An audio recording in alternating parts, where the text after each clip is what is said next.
talk about resonance, for those who are new, what we're talking about is vibrational accord. When we tune in to the truth that we know, that we are all one, that we are continuous with source, that we are infinitely creative and powerful in our creativity, when we tune into that, we're tuning away from those energies, those vibrations of scarcity, of grind culture, separateness, fear, tuning into our truth. And when we tune into that and speak through that place, speak into that place, and listen into that in each other, it supports it within each of us, it supports it within all of us. And because we are all one and we're all connected, it strengthens it on the whole. And it's as sweet and simple as just sharing our hearts and speaking truth. So, how's everybody doing? How did that presentation on resurrection sit with you? It landed. Mm. Yes. I've been experiencing a lot of shifts, a lot of like spiritual messages. Yeah, I've been just feeling this release of control and fear and surrender to divine will. And the synchronicities, I started like menstruating Mm. Saturday morning, and I performed Saturday night, and my performance, oh, I did a lyra performance in which it was about grief. It was Wow. essentially a grief ritual. And during this performance, I like it had always been a dream to perform in this circus church, Mm. and um it was happening, and I felt so different than I've ever felt before. And I know like in these like awakening moments, it's not gonna feel like a bang. Right. I actually cried Mm. in front of like 100 people. Wow. And I didn't, yeah, that was an idea I had. I was like, I would like to, like, there's this moment in the performance, and I like to just call it expression, like expressing my art rather than performing. But Yeah. Wow. I love that. yeah, I had this idea, like, I would like to actually cry, and then I did in that moment. And like I'm spinning to the left, and my friend, my coach from years ago, she's pulling me up high. And someone spoke to me after. They felt really moved by it, and they wanted to tell me about this other artist who does grief performances, and it's all about like grief as a portal. Mm. For me, this performance signified like this death of my old self, Mm. and also the old world. Like that was the energy that I was like channeling. Mm-hmm. A week ago, I was just having some like ego death identity sort of crisis. Wow. um and last week I made some pretty big decisions. One decision I made, the next morning I woke up and I was feeling some anxiety about it, like, oh, like this change. I felt like, oh, I'm gonna lose some beauty in my life. But like, Mm. no, I just surrendered to like this trust, because when I made the decision, I felt completely relaxed in my body Mm. and pain free. Mm-hmm. And that is the yes. Mm-hmm. And it was the fear that was like holding me back. Um, I felt the decision is about moving my massage office. I'm moving from my solo practice where it's been a dream. I created Yeah. it's like a beautiful space and windows and sunlight and rainbows. Mm. It's just everything I've wanted. But I've been feeling called, and I've been receiving messages of just like being in community. And so I'm Mm-hmm. actually like I'm moving my practice to Pilates and gyrokinesis studio Mhm. Hmm. where I just feel really good, and That I can sounds great for you. thank you. Yeah. Sounds And perfect. Yeah. it's where my energy will be appreciated. Yeah. And yeah, this woman, one of the co-owners, I've been doing authentic movement with her for years, Mm. and we really resonate, and like she's given me like free gyrokinesis classes, and like she genuinely just like wants to like be around me because of Oh. my energy, and I'm feeling really emotional about this because it's been That's like such a process to just like let go mm. and like realize that I'm worthy and valuable and just being. um yeah, been having yeah, a lot of dreams, and like I went to acupuncture last week, and I went to your Kundalini class where that was Hmm. actually the day that I had the meeting and I made the Oh, decision. wow, cool. I just felt so clear. Awesome. And oh, I want to tell you about like this act that I'm talking about, my Hmm. aerial act about Yeah. grief. I created this and performed it for the first time in November, and accompanying it, I had a vision in which and like one of your slides like reminded me of it because Mm. I had this vision of like the nighttime, Hmm. and there were like pine trees and there was this lake, and I went into the lake, and it was really deep, and it was the like dark, and like everything around me was swirling, Mm. and when I came up, when I surfaced, and my head was bobbing above the water, this like golden light was like beaming out of my face, and then it along like the horizon it illuminated like hundreds of other orbs faces. Wow. And so I'm just, yeah, I'm really feeling that feminine dark mystery of like pulling like my pain and my trauma surfacing and emitting light Mm-hmm. that is reflected back and like Mm-hmm. resonating. And Mm-hmm.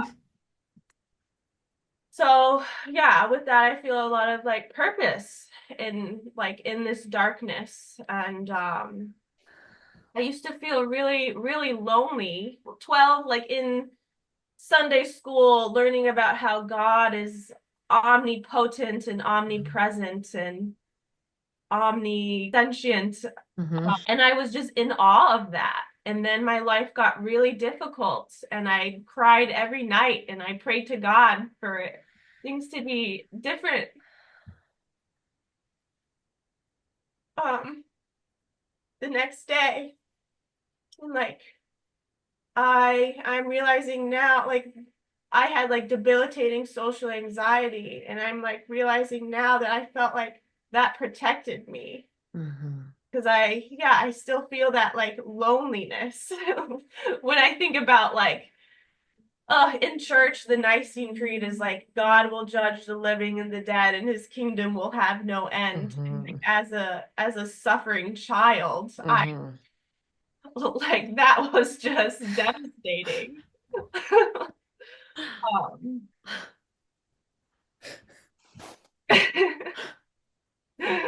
um, I woke up last night with menstrual cramps, and I was Mm-hmm. thinking about that. And then I Mm-hmm. was like, yeah, I was thinking about that vision I had with the Mm-hmm. light emitting from my face. And I'm Mm-hmm. like,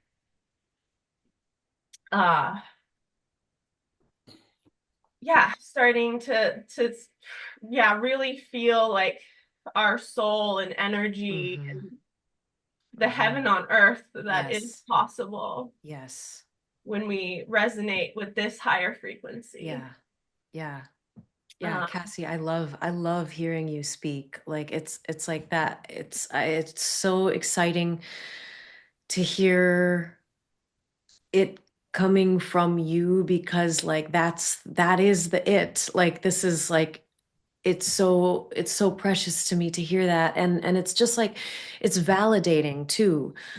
Um things are like I don't even like I don't know the word for it. Like there's not like a word for it. It's like it's happening. You know, it's like the revolution is so happening. It was like I was telling Andrew a couple days ago. It's like I used to think like a few years ago. I'm like, wow, I think that this is. Do you think this is gonna? And now it's just like this is happening. Everybody knows it. Like it's happening. And then to be in the experiencing of it, and I'm hearing you talk, and I just like I so appreciate you, and I so appreciate like all the different things that you said, because that's what it's like. Like I recognize that, where it's just like here's this like vision, and it like it moved me deeply. Like yes, it's like that, and it's like, and I had this art expression moment, and this powerful stuff happen. Like it's like that, like when you're doing your craft, and that feeling of like community. I mean, community, it's like that's coming up, and we're all like us revolutionaries, or like whatever. I don't know what it is. It's like we're revolutionaries. I also think that there is like I think that there is a womb link. There's like there is like a sisterhood where we're the revolutionaries, maybe the revolutionaries who are specifically like womb bearers. We are linked in a way where it's like I I feel you. I feel your experience, and I'm having a similar experience in my own way, and it sounds like yours. And I also think that there is like there's um like masculine energy that's showing up as like tantric pairing with those like womb sisterhood too. And that's something that's been coming up for me. Like I like Cassie, what you were saying, just like a lot of stuff, like it's all coming up to be like healed, and it's like in the light. It's like I have my own personal and past life and collective like trauma around like masculine and feminine relationships. And a lot of that has been coming up, and it's uncomfortable and amazing. And like it's just like coming up, and it's healing, and it's being brought into the light. Like it's happening. Like this is happening. I so appreciate you, Cassie. I so appreciate hearing you speak. It feels so good to just like feel that truth and experience in action, like as it's happening through you. It's beautiful. It's beautiful.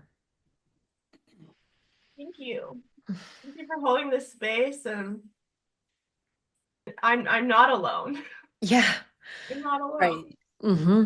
And Cassie, you really aren't. Like, it's kind of crazy to just all of a sudden meet somebody totally brand new who's like on the other side of the country and be like, wow, I think I totally get her story. Like, Mm-hmm. because it sounds to me like there's sort of this group of us who were raised a particular way and learned things when we were young having to do with church and spirituality and religion and all of that, that like we kind of even knew at the time when we were young. We were like, this just doesn't fit. Mm-hmm.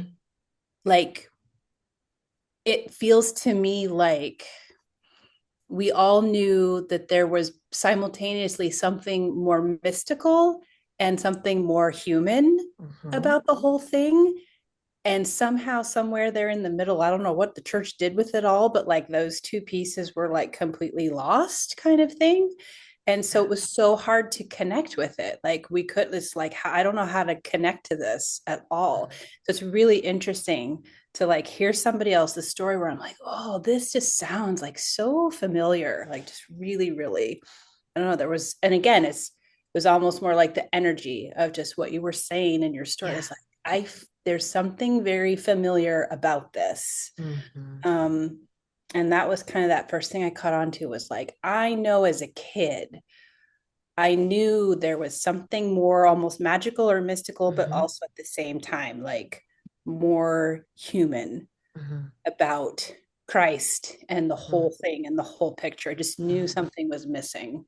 Yeah. And I do think there's a big group of us, like our generation, that knew that. We grew up with that and we're trying to figure it out because it's clearly it's not working. It's not Mhm. working the way that maybe they thought it should, or it's not working for us. This is not Mm. working for us. Yeah, it's not Or working for for the world. us. And I it's not because working I for the world. It's really not working for the world, it's really. not working for the world. It's not working for the world. And like I think it is.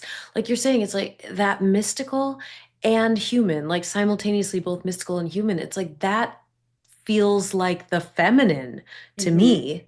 Like Mm-hmm. and I do think that I do think that it has been that feminine energy has been like systematically and intentionally like nearly eradicated Mm-hmm.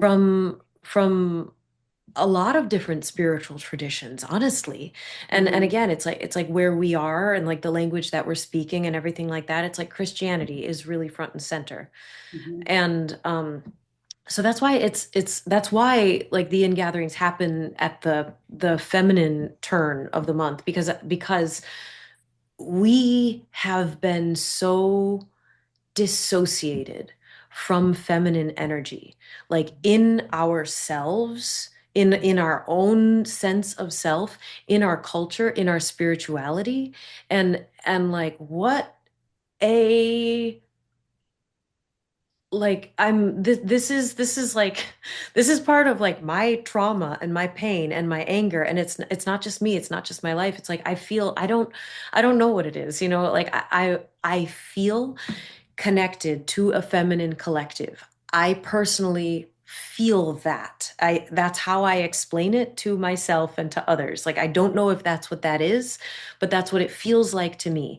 And I feel a lot of anger and just like grief and disappointment and like all of that for how far things have gone away from the feminine. But I'm like, praise be, I am doing so much tantric healing. And this is not just like, it's not just like erasing, like, never mind, I'm going to feel good about this stuff. It's like, I mean, you gals know how this works, which is weird that you know how this works, but like, you know how to like alchemize like really weird, painful stuff. And like, it does, like, it, it's not just like, okay, cool, that doesn't hurt anymore. It's like there is brilliant light where there used to be pain.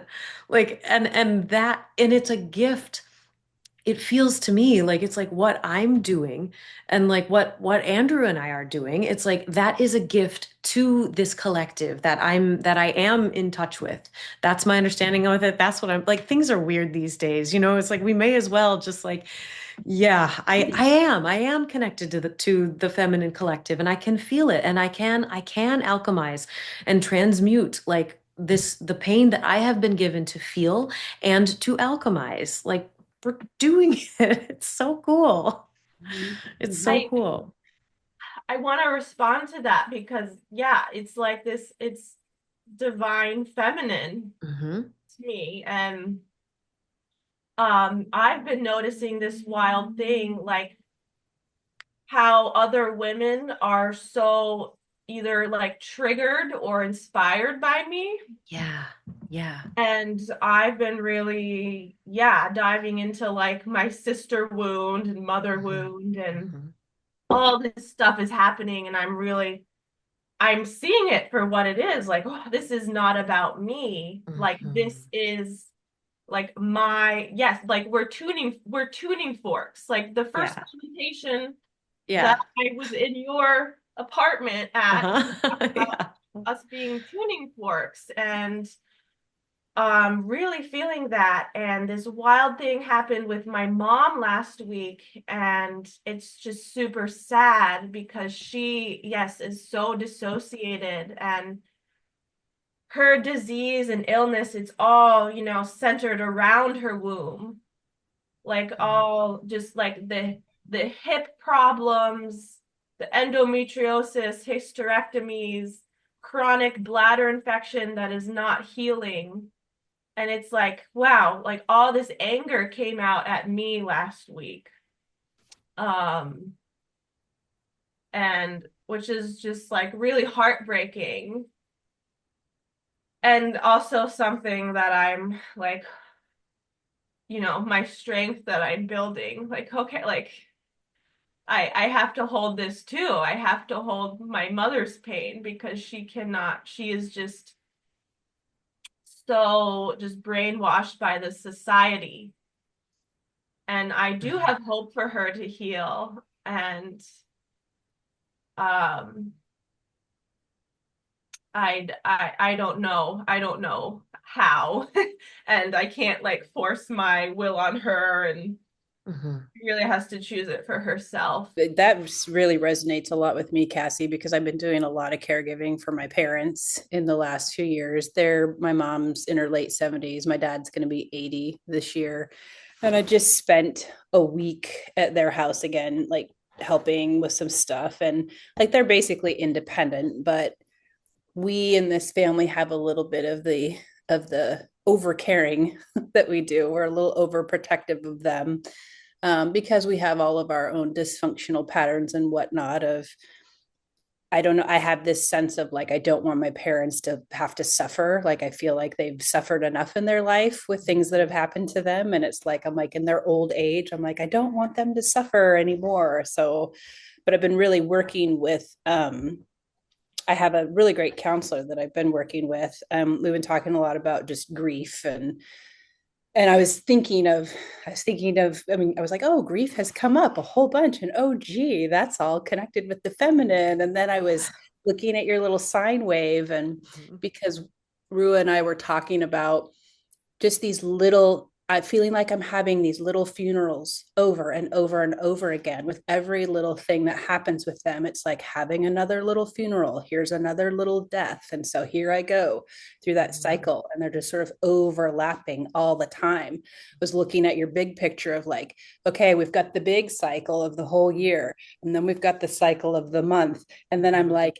and then also the day. Yeah. And minute by minute, like there's Breath by breath. cycling from from grief into okay, we're back to joy or whatever it is. So it's like it just feels like this roller coaster.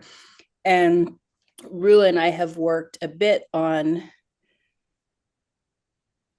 one, me being able to get back to what I call like basically like who I was born as in terms of that feminine energy. Mm. I've never identified it as that, but I see it now for that's what it is. Mm.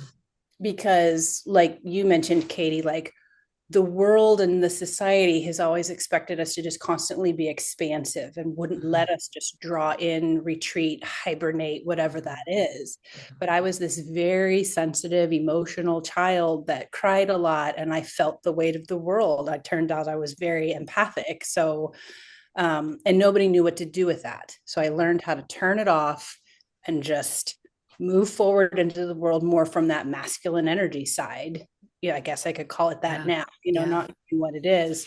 So we've really been working on me allowing myself to, it's okay. If I'm in the feminine, if I'm in that dark space, if I'm there, then that's great. But we had a really interesting moment of, I've worked a lot on asking myself the question when I'm feeling something that, that is intense, like holding space for your mom, whatever that happens to be, asking myself, is this mine or is this somebody else's? Like, because there's a difference for me anyway, in terms of like, are these my emotions? Is this me? And can I actually do something about that? Or is it somebody else's that, you just have to kind of like hold space and let them and just be there.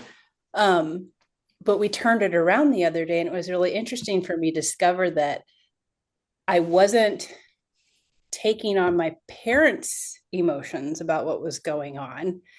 It was actually my own that I was projecting onto them. Mm. It was like, Mm. this is my anxiety about what's happening because they were like, oh no, it's all fine. It's okay. And I was like, it's not okay. And so it was Mm. really interesting, just that it just makes me think of that again, the breath, the inhale and the exhale, and there's this constant sort of like ebb and flow of, is it mine? Is it theirs? There's this sort of sharing back and forth kind of Mm. thing. And I don't know how helpful it is, for other people sometimes to like identify like what's happening there in terms of that. But it's this constant sort of sharing of that. And it's just been an interesting process of sort of learning how to identify those things and either decide I got to hold space for them, or I need to not project my own onto them, Mm. sort of thing. Mhm. So I hear you, girl. Like it's so hard when you're caring for your parents, and like it's it's big, it's huge, and it's these constant little grieving over and over and over again. Yeah. I'm Yeah, that last thing you said about like am I projecting? I had this thing where, I told my mom like I don't feel like you're listening to me, and she's just like, no, nobody listens to me. And I That sounds like a conversation I had with my dad. oh, Exactly. really? I did the like mirror exercise though, that's Mm. like I'm angry at my mom because she's not listening to me, to I'm upset with myself for not listening to myself, because like Mm. that's really what it was. Oh, Mm. wow. And I mean, this was like after a dream that I had, that I got this message to stop using cannabis, because Wow. like it was like instead of going with the impulse to use cannabis, like there are other more important impulses to be following right now. And Mm. it felt like a really like spiritual, very clear message. Wow. Wow. And so yeah, I haven't been that was really clear to me. And it's been like almost 2 weeks now. Wow. And uh yeah, my mom's not going to listen to me. I have to listen to myself. I love how you get such clear messages. Like I love that. Like it's It feels to me that things are like, like you were saying, Cassie, like this, the synchronicities and stuff like that. It's like stuff seems like it wants to move faster. And so it's like going about it a little bit more efficiently. That's kind of how it feels to me. I think that we are um, tuning in to higher vibrations. And when we do that, some of those lower vibrations fall away. Um, and we keep on like going into the basement and like finding our trauma and our pain and like bringing it, because we actually have more resources than we used to. It's like we in some ways we feel more challenged than we've ever been. Like these revolutionary times are challenging, but we also have more resources than we've had before. Like we as we're increasing our upper range of like our vibratory bandwidth, we are more connected to each other. So we have more collective resource. We're getting out of the way of our unavoidable connection with source. Like we have more resource, and the like all of it, like the akashic, if you like, and all of these. Yeah, so I think it's like our as our vibration is rising, and as we're like clearing out the basement with that other stuff, clearing out the lower frequencies, um we are more able to notice the synchronicities. We're more able to tune into the messages because I feel like it's like the messages are coming all the time, and it's like we are limited by our capacity to receive.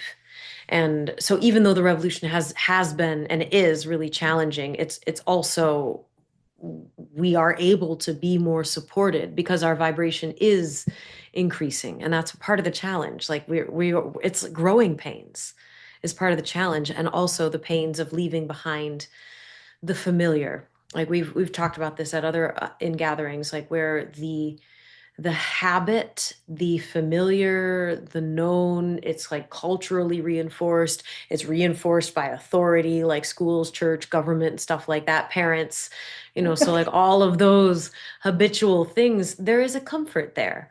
So in this time of revolution, it's like we're stepping away from that, which is scary. It's walking into the unknown. We're going through the feminine birth death portal. But yeah, like we truly are like evolving. So I think that the messages like can and are getting clearer. It feels like they're getting faster. It feels like um things, yeah, like things fall into place kind of like more easily. It's seeming like that for me, and then intermittently, like I feel totally fried, like completely burned out, just like overwhelmed. Like it's like this radio station can't handle like whatever vibes are being played. And I think that that's like an energetic thing too. There's so much that's like demanding our attention.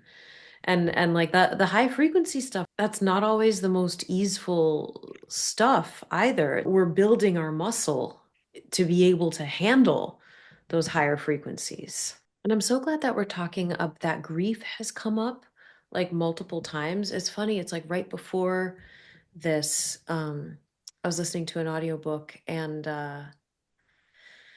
they were talking about like how women do the death rituals. Like that's how it's been uh in historical times, like in ancient Egypt and Greece, and like at Everywhere, Jesus's, basically. Yeah. at Yeah. what? Like everywhere, Yeah, basically. Like, yeah. everywhere, and like at Jesus's tomb. Like it's the women who show up to the tomb because they do the things.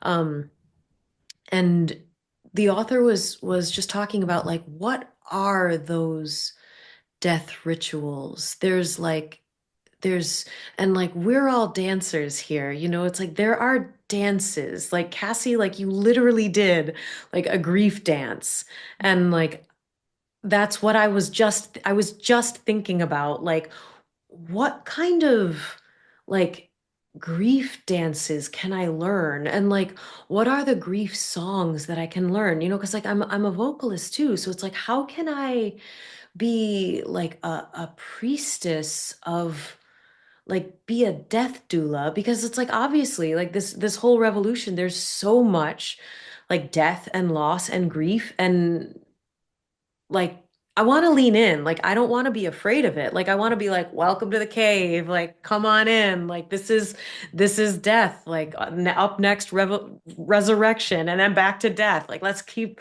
I want to. And I literally think that there's like really cool stuff like songs and dances and like perfumes, like that can be a part of this like death practice that I'm interested in. So I'm glad that this has come up a couple times. Speaking of that, yeah, I'm so there's this musician I've collaborated with her, Dee Dee Alder in Mm, Michigan. She's a percussionist. She's also a shaman. We have like this sacred drum sisterhood circle, and the next time we are going to be together, there's this rhythm. It's called tarantella. It's mm, an Italian purification like ritual that goes mm, along with it. And so we're actually going to be playing this rhythm, and there's a dance that goes along with it that is like this purification dance.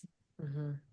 And I'm really excited about it because like I really drop into that kind of thing. And it's like an exorcism, you know, Yeah. Yeah. like trance dancing Mm-hmm. to these like sacred rhythms. Mm-hmm. Right. Yeah. And I Uh, think that there's so much of that that we've lost, partly because of the development of Christianity, across Mm-hmm. Western As an civilization. institution, yeah. We've lost so much of that Mm-hmm. that yes, you're right, Katie. Like there's tons of that historically was practiced and available to us. Um, but we are so disconnected from death in our Mm-hmm. current culture.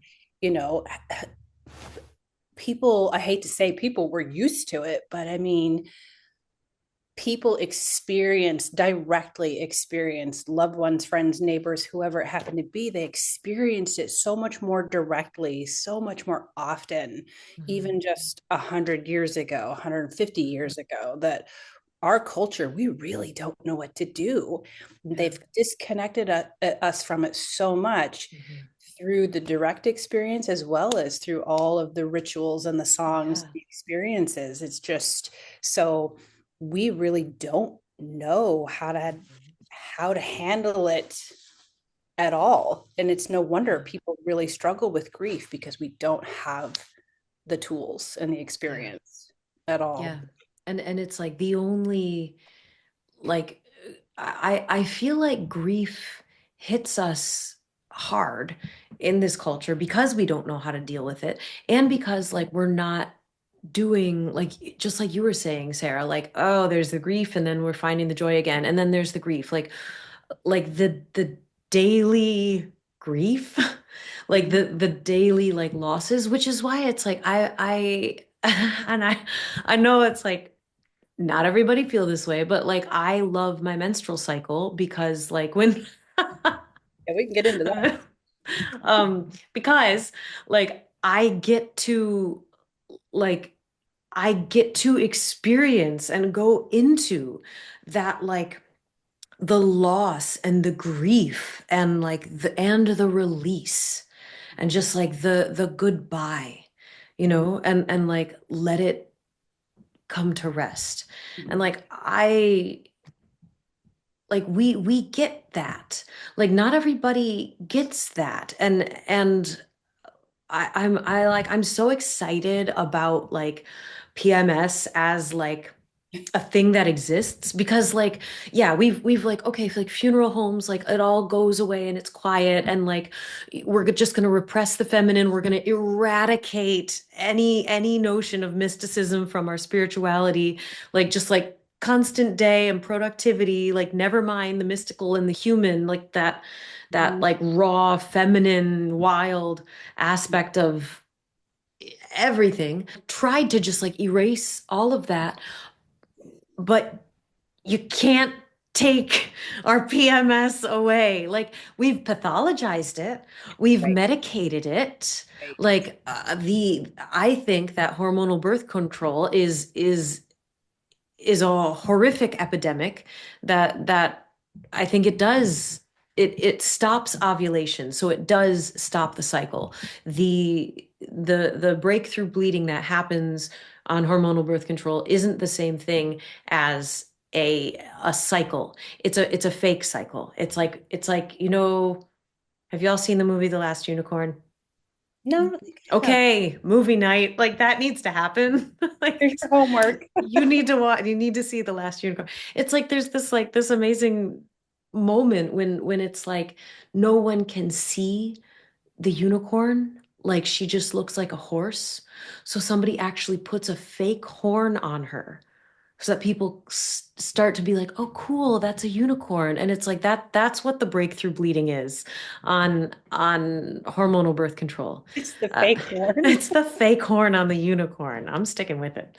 um yeah, so but like for those of us who experience like PMS and menstruation, it's like we've still got that. Like we still have the old magic. We still have the blood magic. Like it's ours and it's with us. And like that's where this awakening into like the whatever it is, whatever it needs to be, like the alchemization, like the release of the old, like the death doula that like is required in the resurrection work, like that's how it happens. So like our PMS, our luteal phase and our menstrual phase is there for us, and it's been reminding us this whole time, like all of this stuff that's coming back up.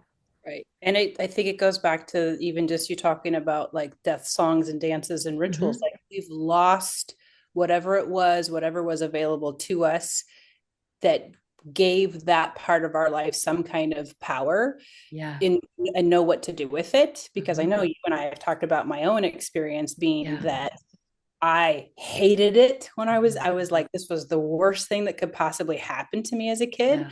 And when you showed, the cycle and the masculine energy and the feminine and the Hmm. moon phases and all of that, like it immediately hit me of this idea that like, yeah, I could only live in the masculine. Like there was Yeah. no room or space in our Hmm. life and in our culture and in our society to every month have to Hmm. go into this feminine place because Yeah.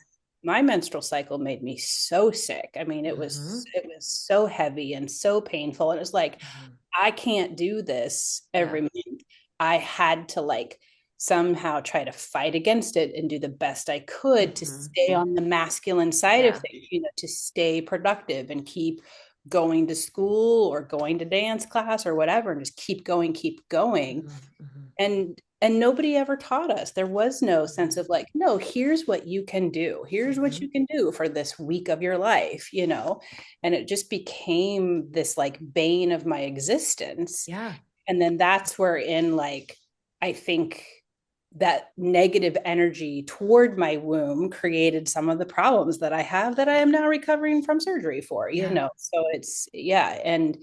And so this has been an interesting opportunity to kind of go, oh, okay, well, I'm going to take care of you now. Like Yeah. I'm gonna be nice to you now. But Yeah. I think again, like we've lost all of that culturally, like any kind of ritual and any sort of like, Hmm.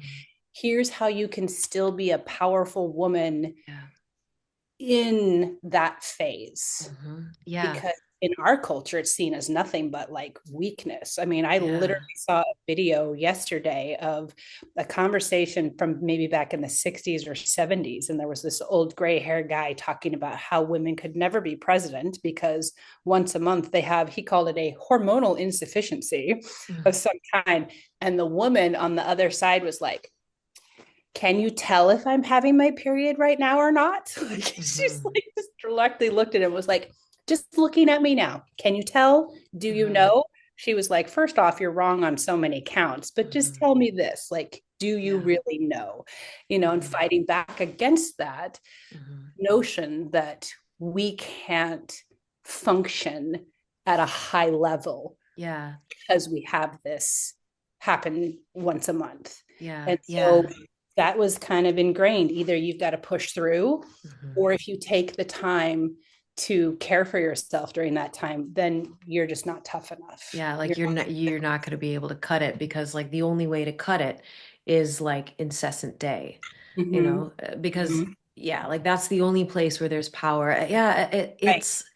it our culture, our culture is not, it's not conducive to womb health in so many ways. It's not.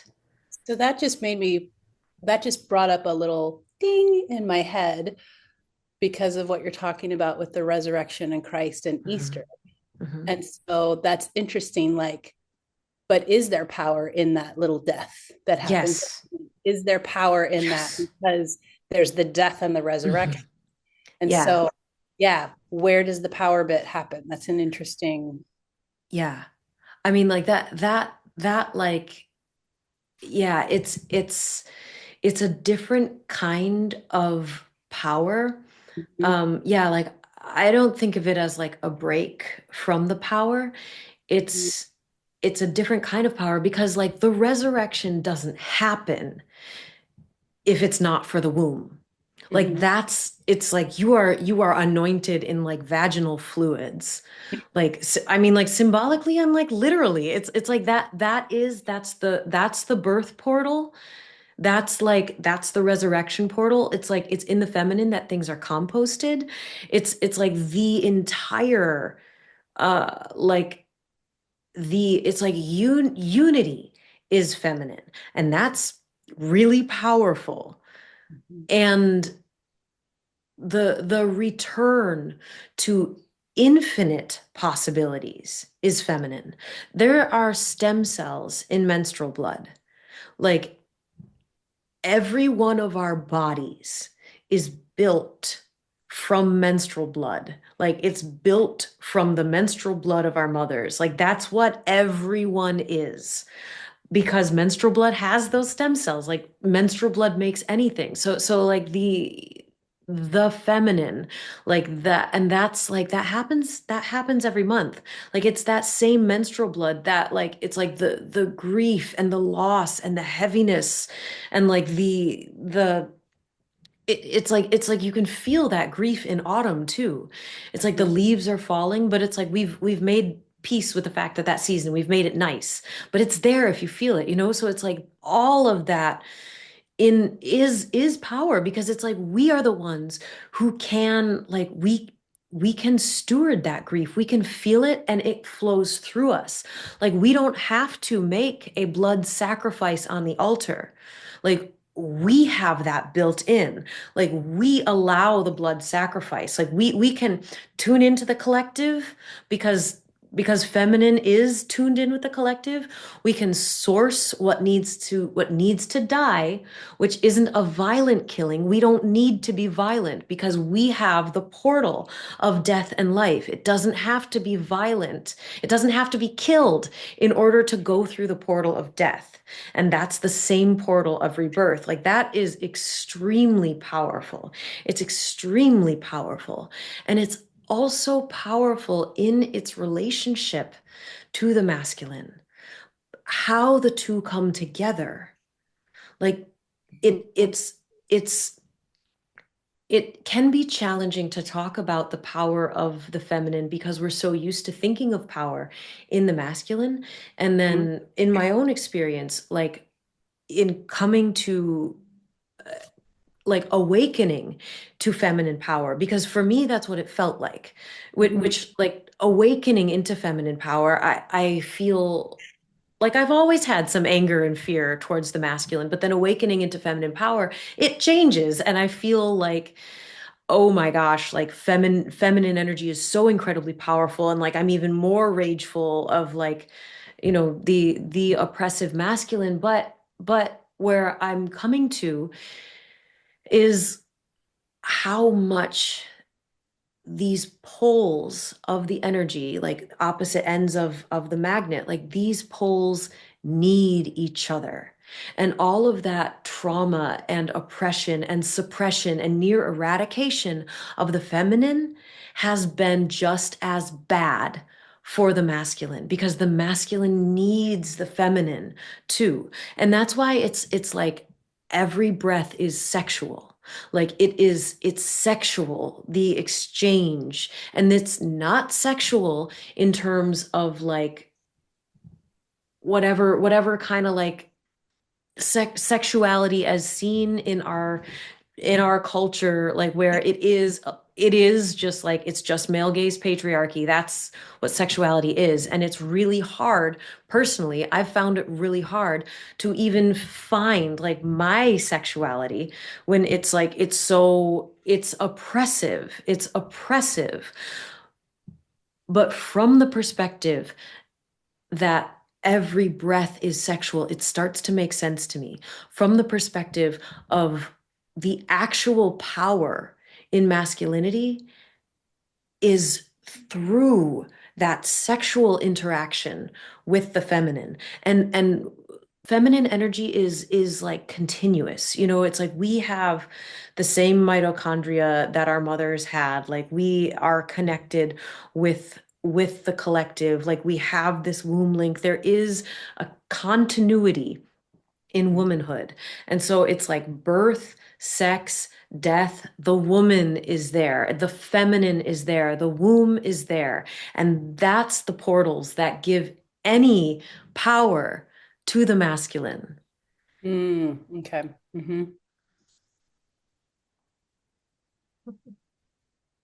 And reciprocally so. Mm-hmm. Reciprocally so.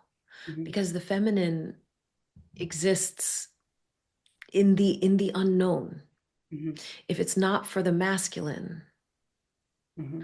who finds those depths and moves through those depths and moves with the feminine, then all of that power would only be potential. Mm-hmm. The inhale needs the exhale, and the exhale needs the inhale. We're so, so truly in this together. Thank you both so much. Thank you both so much for being here. And thank you, Andrew, for lurking, if you're still listening. It's I love Thank this. you. Hey. Yeah. It speaks from behind the wall. Yeah, I love this. I love this. I'm so grateful for you. It feels so good to just like speak about this stuff and speak in this it's like a new language that we're learning, and just like say it like it's true. And like what we don't know, we can explore together, and we can like push that edge of like this. I'm getting this. This is coming in for me. And like we need to share it, So like whatever it is that's coming in for all of us, and what's coming up, and whatever curiosities are arising, it's like we can explore it together. We can understand it together. We can practice it together. And like that's how it's going to be. We can heal it together. And we're all doing our own healing and alchemy work. And it's when it's time for ingathering, it's really nice to just welcome into that hug, because we don't have to shoulder our grief alone. Yeah. We can doula this together. We can doula it into death, and we can doula it up into birth. We do have that power.